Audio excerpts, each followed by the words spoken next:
Hi, everyone, and welcome back. Today, we're diving into one of the most talked about, but also misunderstood and fast evolving areas of digital strategy, and that is influencer marketing. This week in class, we're talking about what influencer marketing actually is, how it fits into a modern communication strategy, how to choose the right influencers, and how to measure success.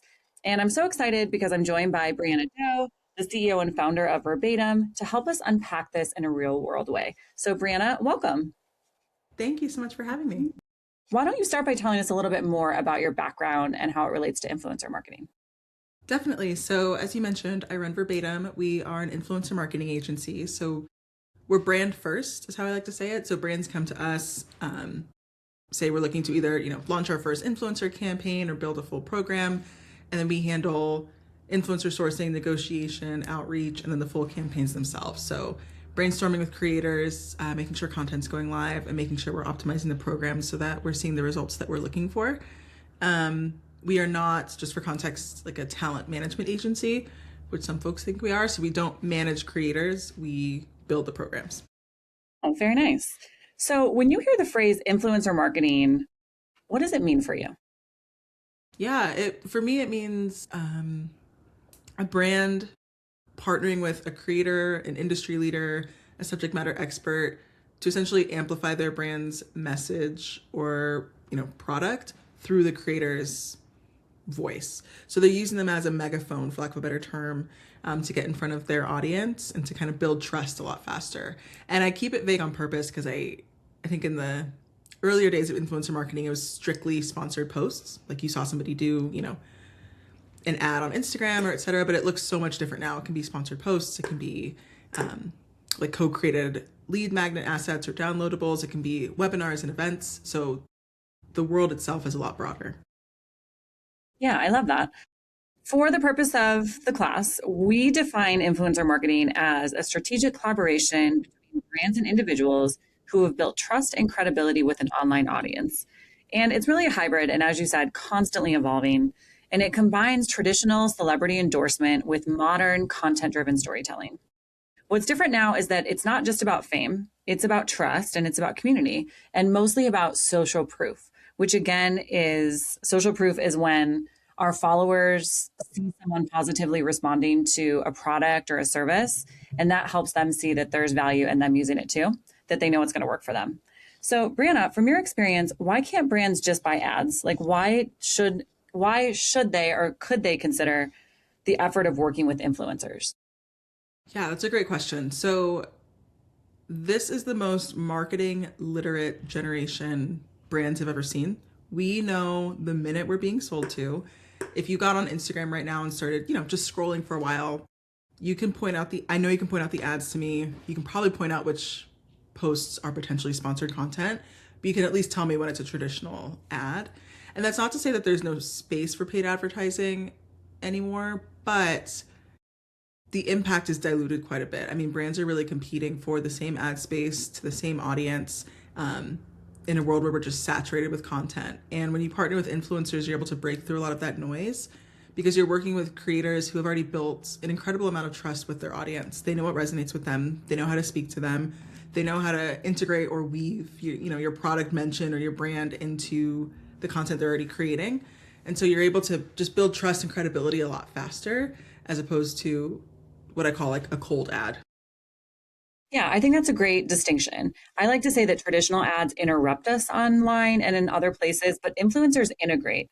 And that's such a big difference in how we as consumers respond to someone's ad. So when an influencer shares a product, it often feels like a recommendation from one of our friends and not a billboard or a print ad that you might see in a magazine. And that really creates authenticity and trust. Influencers also bring niche targeting. So if you're a beauty brand, you can partner with someone whose audience already loves your beauty content. And engagement rates are often higher than traditional ads because followers are invested in that creator and they've already built up that community. But let's talk about authenticity because that word gets thrown around constantly online. In your opinion, what makes an influencer actually authentic? My favorite buzzword. I love this question. So I would say what makes an influencer actually authentic is that they're creating content that's aligned with their real experiences, with who they actually are. You can probably think of some creators who just feel a little off, where they feel performative or like they're essentially trying too hard. So when you find an influencer who is credible, who can speak to their expertise, whatever niche that is in, um, and consistently shows up in a way where you know you can trust them, that's where I think authenticity really shines through. I agree. And authenticity really isn't just about being casual or relatable. It's about that consistency in growing your audience. It's really an alignment and showing those real experiences.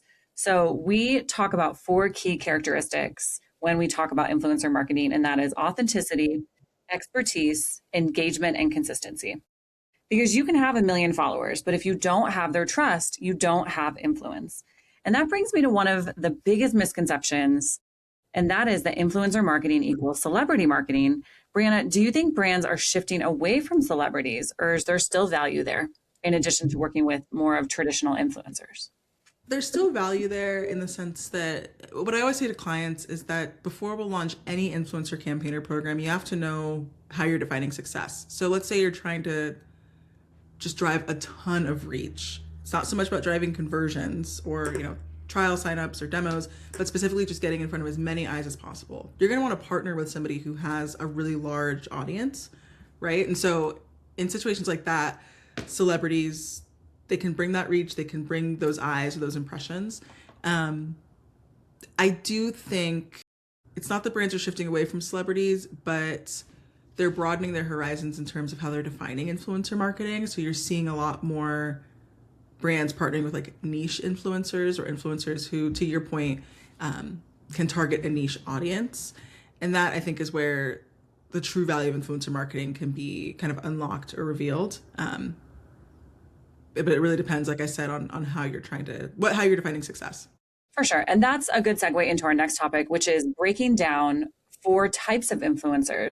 And this is really important strategically because obviously the amount of followers they have impacts how far your message will go, but it very often also sets the price point, just depending. So we have nano influencers. So that's typically under 10,000 followers.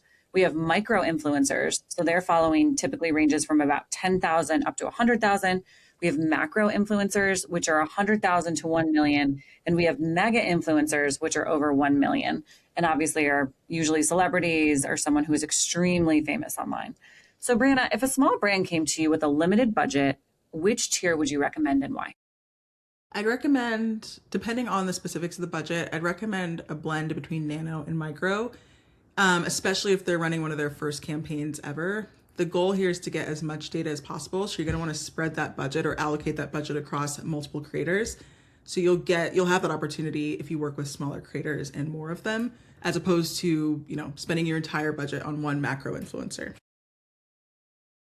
And that's a really smart answer. Nano and micro influencers do often have the highest engagement rates too, and feel the most relatable because their communities are growing and big, but still manageable enough for the influencer to actually like foster a relationship with them. So they're typically more cost effective for brands. So let's pivot to campaign strategy.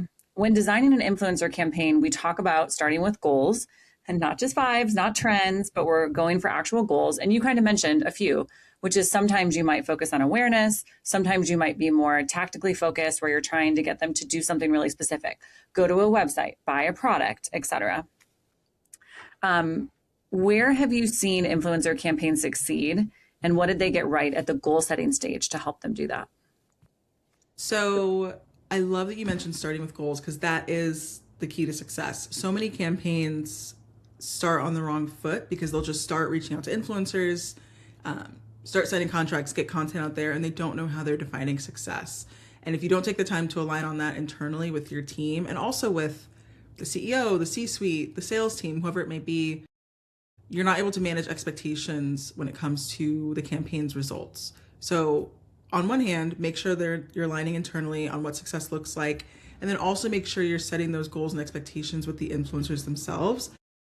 The thing is, most influencers don't want to work with a million different brands, right? They want longer term partnerships. And the only way they're going to be able to get those is if they are, providing the results the brand is looking for. And they can't do that unless they know what you're optimizing for. Yep. So those clear expectations are everything and not only important for the success of one particular campaign, but for both parties really building that relationship over time. So in our framework, we emphasize SMART goals, which means SMART is specific, measurable, achievable, relevant, and time bound. Because without that, you really can't measure ROI and understand like how your dollars were used and the impact that it made on your campaign. So once you define those goals, you then identify your audience. Then you can reach influencers who potentially align with your brand values and your audience demographics. And here's where I want to ask you something practical. What are red flags that brands should look for when vetting influencers? Man, I could talk about this forever. So, a couple red flags to look for. One, if they partner with a lot of brands. So, as I just mentioned, most influencers aren't looking to partner with every brand under the sun. They want fewer partnerships, longer term, higher dollar value. But you will find a lot of creators who essentially, if you look at their profile, it's turned into a bit of a billboard. They're always partnering with different brands. You maybe only see one or two sponsored posts from the same brand partner. And what you don't want is to just be another brand partner in this sea of partnerships. So always take a look out for that. That's a huge red flag. And I'd also say influencers who have really high follower counts and low engagement. It's one thing we always have to educate clients on is just because they have a lot of followers doesn't mean A, it's the right fit from an audience perspective, or B, that they have the engagement you're looking for, especially when engagement pods and bots are running so rampant. So make sure the engagement rate reflects what it should with their follower count, and also make sure the engagement quality reflects the same thing. So you don't just want to work with an influencer whose comment section is full of comments like great post or love your content or share this to XYZ channel.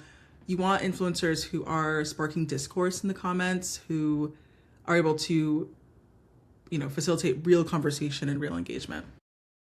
Yeah, that's a really good way to think about it. Um, Ultimately, that engagement rate matters more than follower count, typically.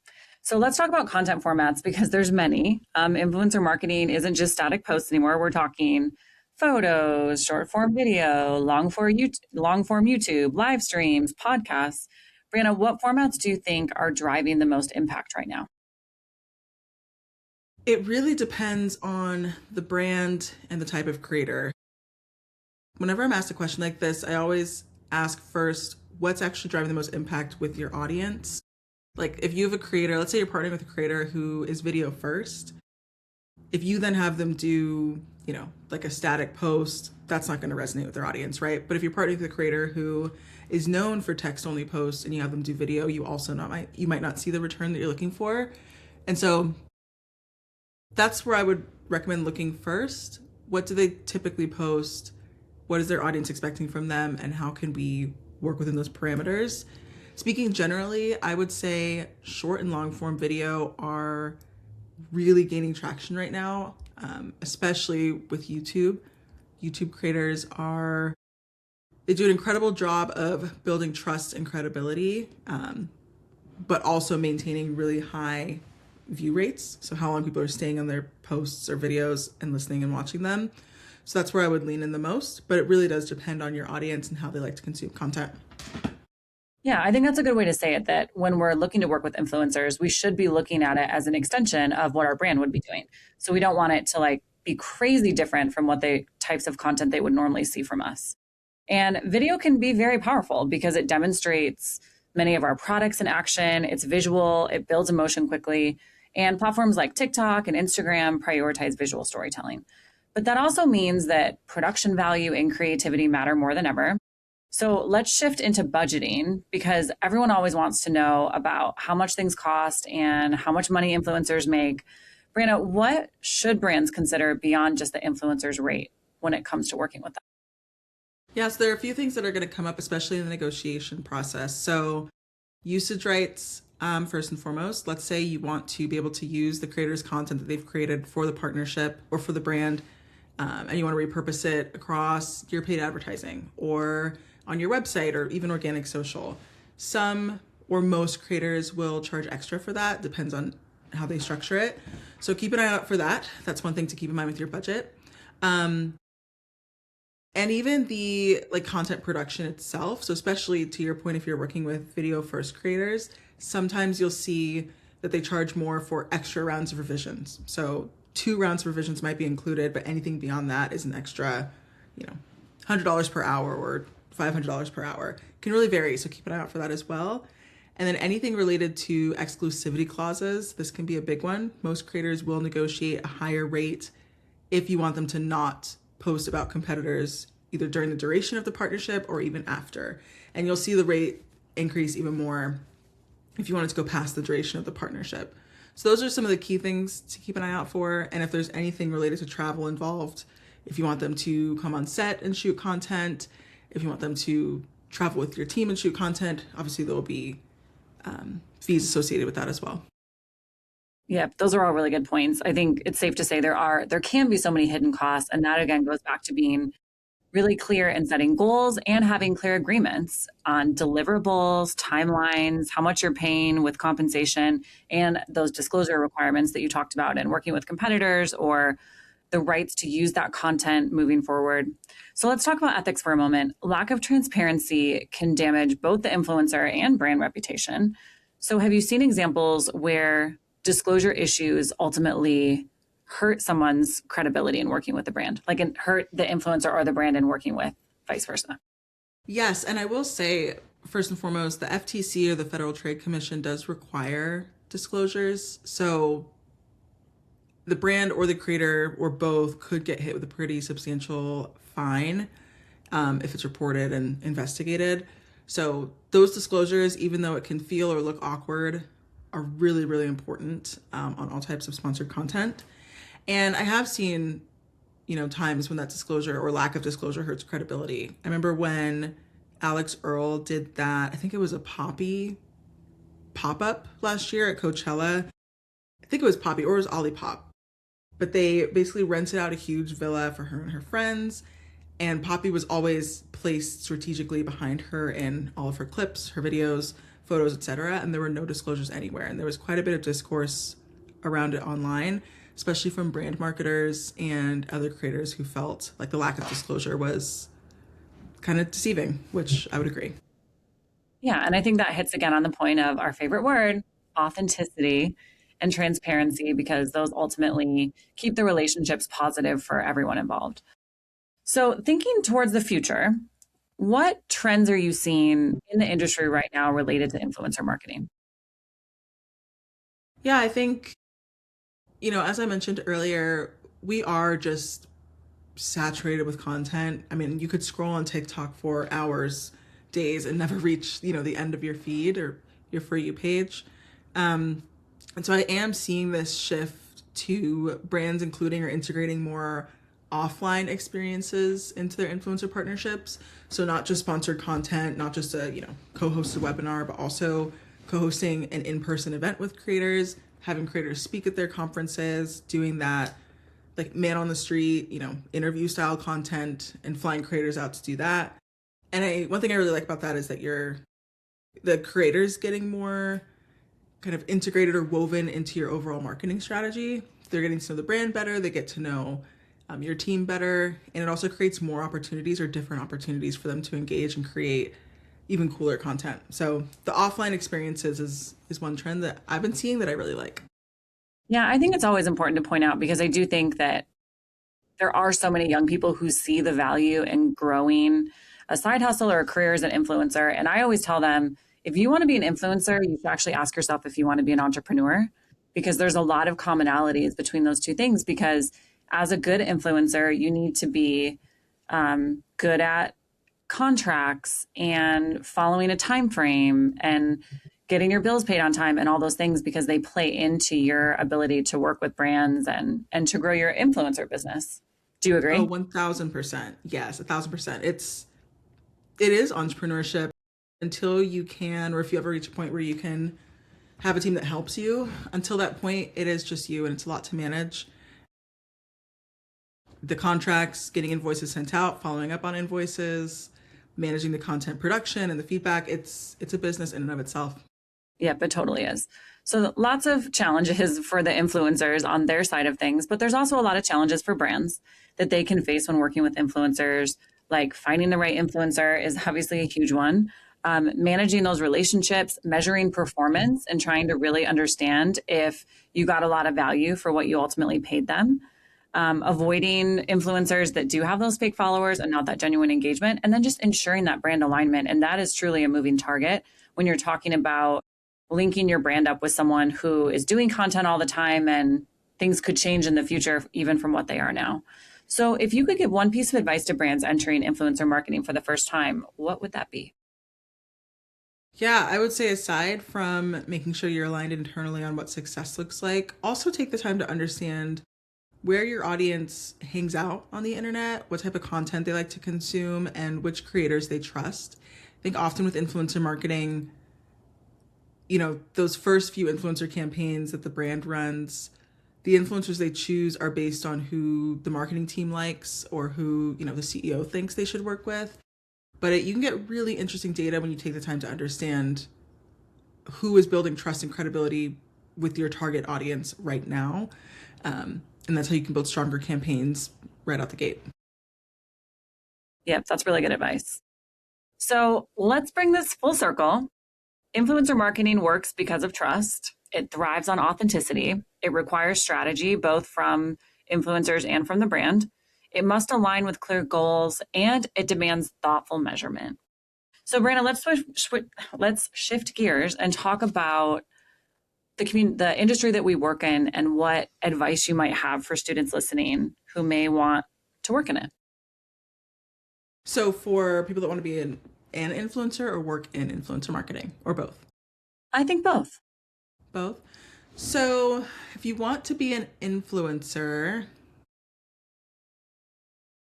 I think the best advice I can give is to start by understand that you want to be a creator before you want to be an influencer, because that's going to help you understand how you want to show up online, what you want to be known for, and essentially who you want to be. Like, what is it that you want to influence? Who do you want to speak to? And if you remove that pressure to just be an influencer right out the gate, you're able to experiment with your content a lot more and find brand partners that kind of align with your goals. And I know we already touched on this, but as somebody who also creates content and partners with brands, it's a lot of fun. It's also a lot of work. And so it's not necessarily easy money. There's a lot on the back end. There's a lot of time management, operational management, logistics that you have to keep an eye on. And so the influencer marketing space is huge, and it's also very small. And you want to make sure that you're building strong relationships with the people that you partner with and the ones that you maybe don't even end up partnering with. So making sure to build scalable systems and be a content creator and partner that brands can trust is going to be huge. For influencer marketing folks and those who want to go into this field, I would say the advice I would give is to honestly consume as much content as possible. Learn how different people are showing up online, understand the difference between just engagement and strong engagement, and meet as many people as possible that work in this space. To the same point as I said earlier, the influencer marketing world is large but very small, and so going to those industry events, getting to know other creators, getting to know other influencer marketers, other brand marketers is going to make a world of difference. And remember that I might be biased, but I think it's an incredibly fun space, and it's a space where it just commands a lot of creativity from you. And so never shy away from maybe those, off the wall ideas in how you want to partner with influencers, because that's probably where you'll see the most success. Yeah, very well said. Well, thank you so much for being here and sharing your insights. Of course. Thanks for having me. And for everyone listening, just remember influencer marketing is not about chasing the biggest name. It's about building the right partnerships to really drive engagement and overall effectiveness for brands. So thanks for listening, and we will see you next time.